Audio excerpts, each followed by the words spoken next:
Welcome to the Produce Moms Podcast, where we believe there is a produce mom in all of us. I'm Lori Taylor, founder and CEO of the Produce Moms. For 10 years, I sold fresh produce to over 300 grocery stores in the U.S. And today, my team and I are fully focused on inspiring people to eat more fruits and vegetables. This show is just one of the ways that we hope to inspire you and your family to eat more produce and live a better life. If you like what you're hearing on the podcast, join our community of almost 40,000 in all 50 states and over 30 countries by visiting theproducemoms.com/subscribe. And be sure to subscribe and leave us a review on iTunes. Thanks for being here. Enjoy today's show. Welcome back, everyone. It's a wonderful edition of the Produce Moms Podcast today. We have a woman who is so full of passion, so full of knowledge, so full of inspiration. Miss Jessie Gunn is our guest today, and Jessie is absolutely one of my friends, mentors, role models in the produce industry. This woman has taught me all that I know about responsible sourcing, which is so important, you guys, and we're going to talk all about it today on the podcast. So for those of you that follow the Produce Moms in other platforms, you've actually met Jessie. She is the woman who, when I was in the Nogales region, it was about a year ago, she was the woman who actually took me on that tour on both sides of the border, both into Mexico and into Arizona, to bring the concept of responsible sourcing and educate me as well as all of our Produce Mom followers on this extremely important topic. So, Jessie is a true thought leader. She's full of passion on this project. She really is the industry expert on responsible sourcing. So, Jessie, welcome to today's show. Thank you, and thanks for having me and giving me the platform to talk about something I am so greatly passionate about. I appreciate it. Oh, yeah. Thank you. This is going to be a great conversation. A lot of important topics that fall under the umbrella of responsible sourcing. So, let's just go ahead and dive right in. I mean, we got to start at the top here. I need you to define responsible sourcing. What is it? Help our listeners today understand what this means. So responsible sourcing covers so many areas, but the three really critical ones are care for people, care for planet, and care for resources. The biggest impact, I think, that people hear most about and their heartstrings are most tugged around are the human factors in this. Equality for women in fields who are working in agricultural operations, fair and equitable treatment and pay for workers who are actually farming our food, and equitable in the sense of empowering farm workers to self-represent and self-evolve their communities. I think that's one of the most beautiful parts of responsible sourcing is the effort put into raising communities and empowering the farm workers that feed our families. I don't think there's a produce mom out there that goes into a store and says, oh, I'm going to buy this produce to do good by my family and to provide good, healthy options for my children. But I'm totally okay doing that at the risk of the workers who provided it for me, or I engaged in that knowing there would be child labor on the other end of that. None of those things are true. And so, produce moms and responsible produce shoppers around the world, actually do care about where their food comes from. They care about farmers, having an honest and earnest go of it and earning a decent living, providing the food that they need. So that's part of it. The other part of it is the environment. I think that nobody thinks of food as medicine or as part of a healthy diet, but, to heck with the environment in which we grow it. Nobody believes that. The same parents that are providing these to their these good, healthy options to their children want parks for them to play in and want parks for their grandchildren to play in. And so responsible sourcing is, taking those things into account, packaging, reduction of plastic, And there's not a major produce company out there today that isn't committed to those, I don't believe. I mean, they would have to be blind and deaf to consumer push, because, in 2017, we found how much people really did care about these things.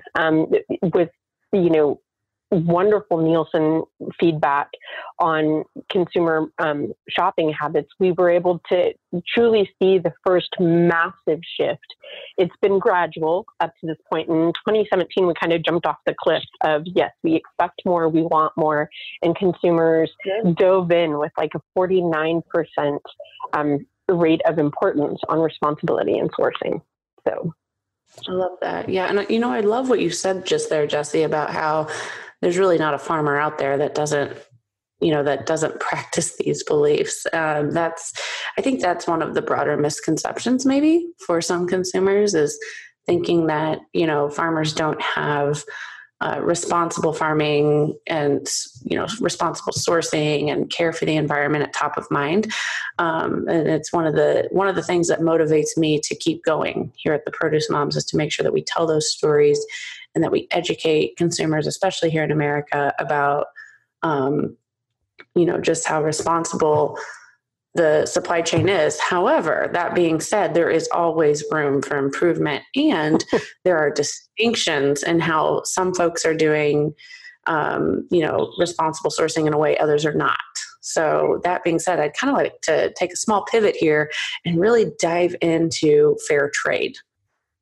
And you 100% taught me what it means to be fair trade. Like, I thought I knew what fair trade was. And then I spent that day with you in Nogales, and I'm like, wow, I had no idea what fair trade was. So I would love to actually just kind of dive into that, because I do think fair trade is, from a terminology standpoint, from a vernacular standpoint, people recognize it and they think they understand it. But I don't. I think that there is, I think we need you to help us understand. Absolutely. I think one of the coolest things about fair trade is it's third-party audited, because, as you said, there's distinctions in those efforts of responsibility. And fair trade certification means that somebody else is coming in and auditing a farm and ensuring and giving consumers and retailers assurance that what they're carrying has had a neutral third-party set of eyes on it, and they can attest to the practices, both in scheduled and unscheduled audits, which is amazing to me. Very much in the same way the USDA checks for food safety, very much in the same way organic certification happens. People show up on your operation. They interview your workers, they look through your documentation, they look at your practices, and they say, yes, we can attest to the fact that this operation has met fair trade standard. Now, what is fair trade standard? It is obviously a lot about labor equity and the human factor, but it's also very much about the environmental. And I think that sometimes that's overlooked, because the fair sounds obviously like it's in relation to human interaction, and it is, but it's also taking into account that if we want to provide good, healthy work environments for workers, then we have to kind of be environmentally sound in doing that, right? You can't say we're going to take care of the worker and pay them great, but poison them. You can't say both those things and mean them, because one negates the other. So fair trade certification doesn't require organic certification, but usually there's some crossover there that happens. But responsible growing and responsible production can be fair trade certified, and that means that workers know what they're getting paid, that the contract is directly between the person hiring them and the person and the employee, so that they understand there's this clear relationship, and an employer can't say, oh, I hired a labor contractor and I don't know how they treated the employees. It's their responsibility. I just hired the contractor, which means you can't have a van show up and a bunch of people pour out of the van and they'll say, don't worry about it, we'll have this field harvested. And then you're relinquished from the responsibility of knowing how those workers were treated. This is a direct contract. It means that women have equity, that there's basically an EEOE, like equal employment opportunity, no biases based on religion, preference, lifestyle, race, any of those things can take place in a fair trade workplace, which are things that I think in the U.S. we kind of take for granted happen in the workplace. But it's not always true, and this is a universal standard, which I think is beautiful. People also tend to think that fair trade certification is unnecessary in the United States. And that's absolutely not true. Farm workers are some of the most marginalized workforce in the United States and are at greatest risk for being vulnerable to certain workplace infractions. So fair trade is a really beautiful certification. There's a seal, there's a label that ensures consumers, it ensures retailers that they're working with producers and growers and farmers who are doing the right thing and proving it by third-party audits. Yep. So important. And let's also remind everyone that a lot of your produce that you're eating is not grown in the United States. There are certain commodities that are, and I know, Jessie, you've done work on commodities like bananas. They don't grow in the United States. So it's really important that, it really brings light to what that universal certification means, because truthfully, the supply chain, you guys, is a universal supply chain. So it's really, Jessie, thank you. Great remarks.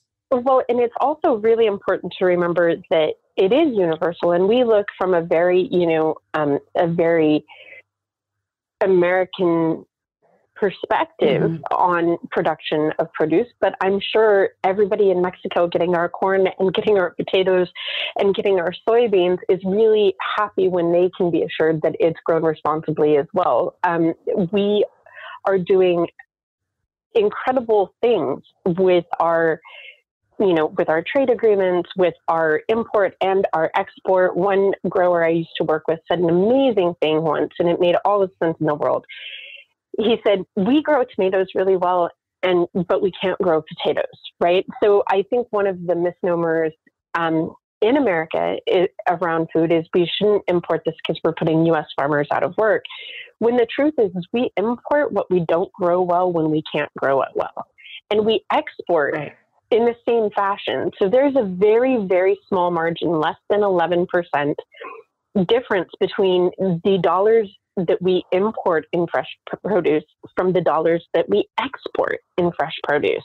So we're growing food. We are responsible for growing food for not just our own country, but other countries as well.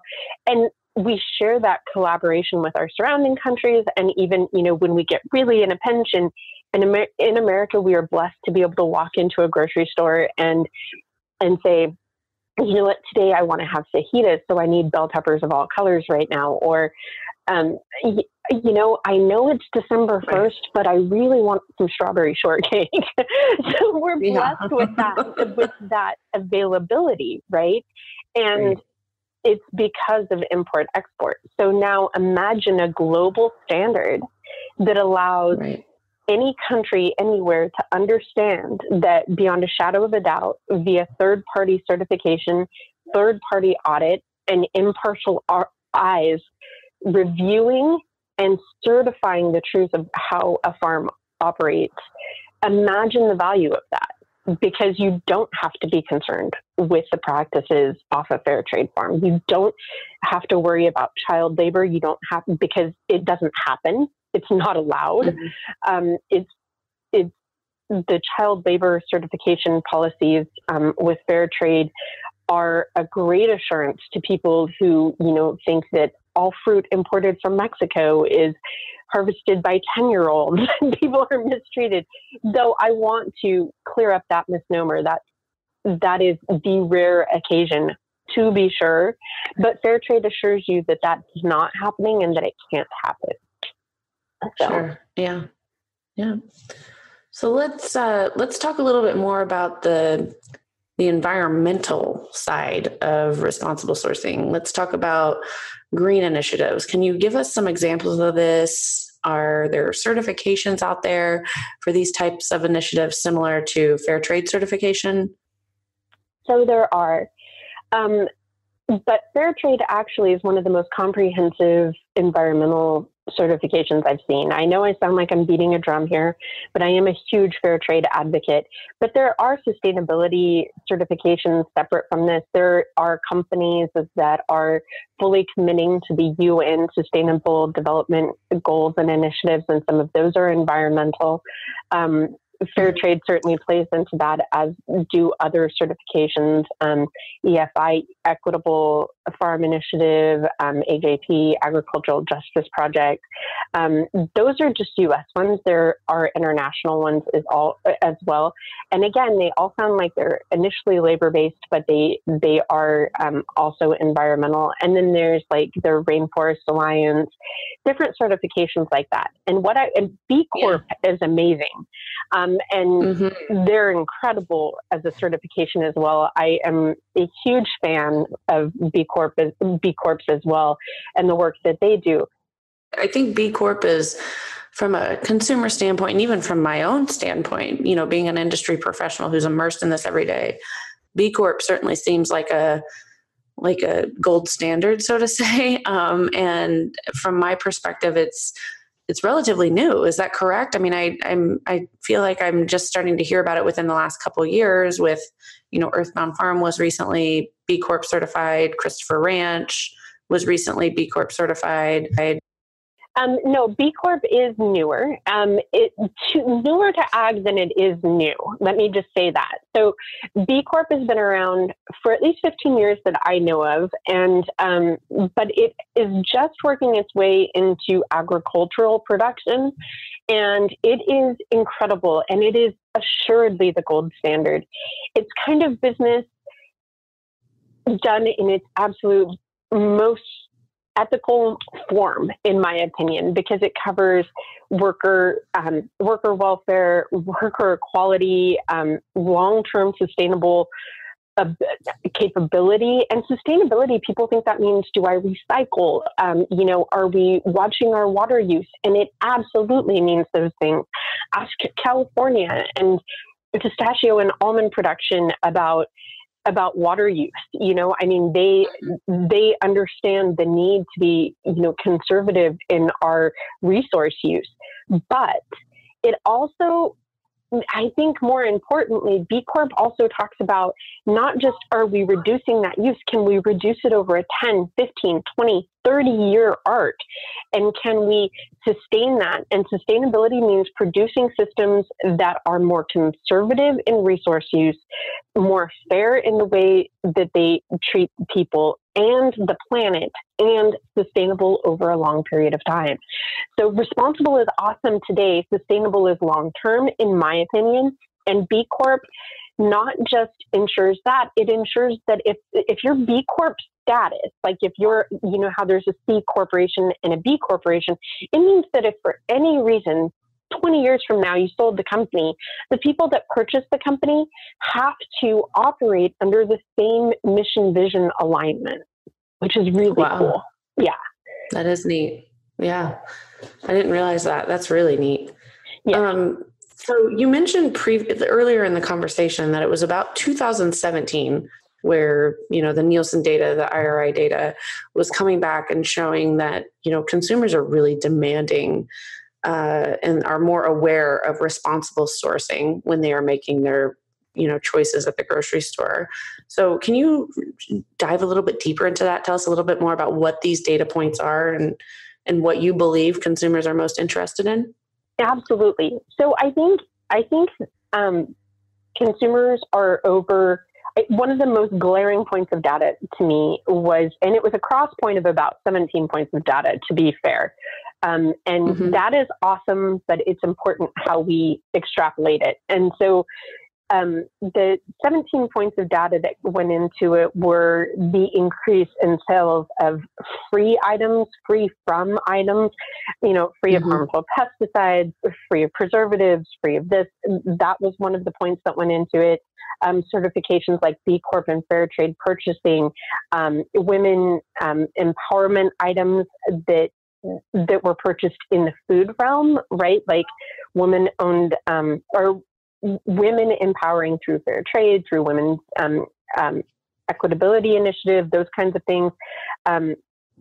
So 17 points of data showed the largest increase in purchasing power in the past 2 decades. And they all formed towards that 1 point. So they increased by 19% year over year.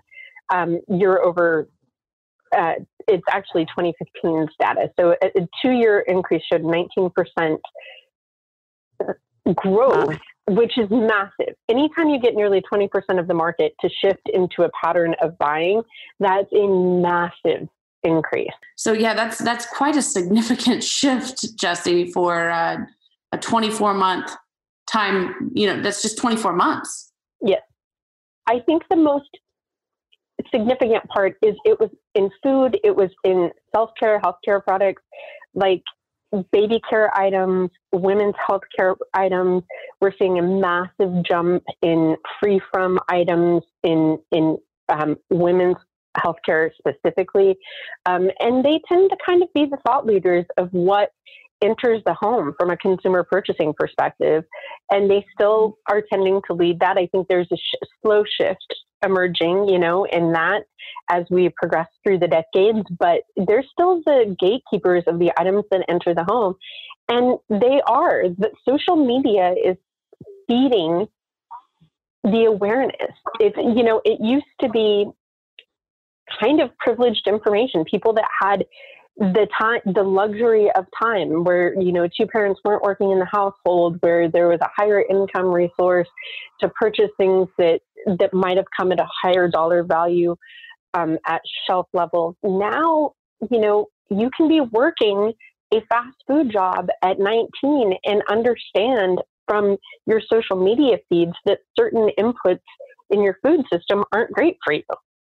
And that kind of widespread availability of knowledge and the understanding of why, I think, is feeding this shift in a big way.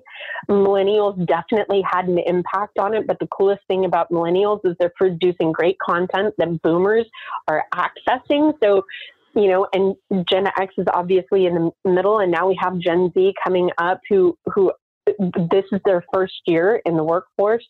So we're shifting away from millennials being the new workforce and into Gen Z, and they have never not had a smart device in their hand. So yeah. I think that the difference is access to information and Joe Citizen reporters and Jane Citizen reporters like yourself. When you started out, you did this because you knew Produce Mom needed to happen to increase awareness and to better the scenario of the people surrounding you. And I think that the work that you've done shows how important that is and how hungry for that people are. But I think that there are tons of people doing that in the sense of, maybe I don't have a podcast, maybe I don't report all the time, but I am driving by a farm and I see that somebody's passed out in the field, and that can't be okay. And I run up with my cell phone. And now people know that farm workers may not have the best treatment, though this has been reported on for decades. I think it's not just the reporting from Joe and Jane Citizen, it's the reporting from people who feel much more like us than a news anchor. Right? One of the things I love about Produce Mom is you're me and I'm you, and I struggle with the same stuff you do. and I feel that you actually get me, right? So, and I think that's what resonates when we share information. So people are hearing information in a constant feed, just like they are hearing their news about the Kardashians and Ariana Grande's latest boyfriend. They're also hearing about what food is good for them, what isn't good for them, how workers are treated, how they're not treated, how we can do better as a massive consumerism. And that is what is shifting. That is my opinion on the massive shift, because it's a fast and severe shift. And I think it's incredible. I do too.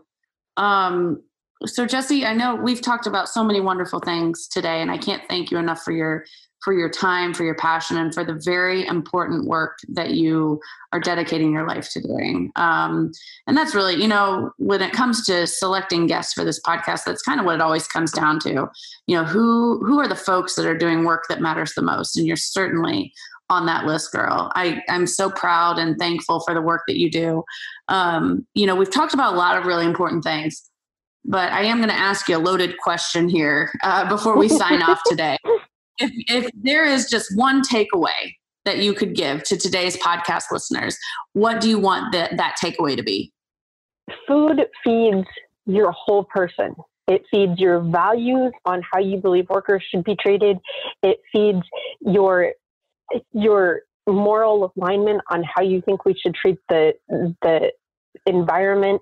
And it really, truly is about feeding your family what's best for them in a whole human approach to growing them into better human beings. And so it matters where it comes from. There you go. That was awesome. Thank you. So Jessie, we need to say goodbye to our listeners today. We need to close out today's podcast, but I definitely want to make sure people, you know, where do you suggest people go to learn more about responsible sourcing practices, and how can they connect with you personally? Well, you know, you can reach me through my LinkedIn, and it's linkedin.com/Jessie James Gunn. And some of the best groups are, you know, go to fairtradeusa.org and look at producers who are fair trade. Look at the environmental working group and see who's doing what. Look for claims of responsibility. I mean, I will say that there are certifications out there, but you know, if you're buying fruit from somebody and the PLU label is on there with their name, go to their website, see what they say about water reclamation and water resources. Unfortunately, there aren't great certifications that say, hey, we're conservative with water yet, but do a little bit of homework. We're spending, you know, on average 3.5 hours with our phones in our face. Take 20 seconds of that to look up who you're buying. All right. Well, that brings us to the end of today's show. Jessie, you are a superstar. Thank you so much for being part of the Produce Moms podcast. Our tradition here at the show is we always throw the mic back to our guests to say goodbye to our listeners and have the last word. Well, thank you. And, you know, to all the produce moms out there and dads, I just want to say thanks for caring what your families eat and how they do it. And thanks to folks like Lori and her team who are really shifting the conversation in the way that it needs to around our food and our families and the tables we eat around. Thank you. I hope you all have a great day. Thanks for joining us on this episode of the Produce Moms podcast. If you or someone you know would like to be a featured guest, just send an email to Lori@theproducemoms.com. We know there is a produce mom in you because there's a produce mom in all of us. Join our community on Facebook and all social platforms. Help us change the way America eats. Thanks again for listening, and we'll see you next time.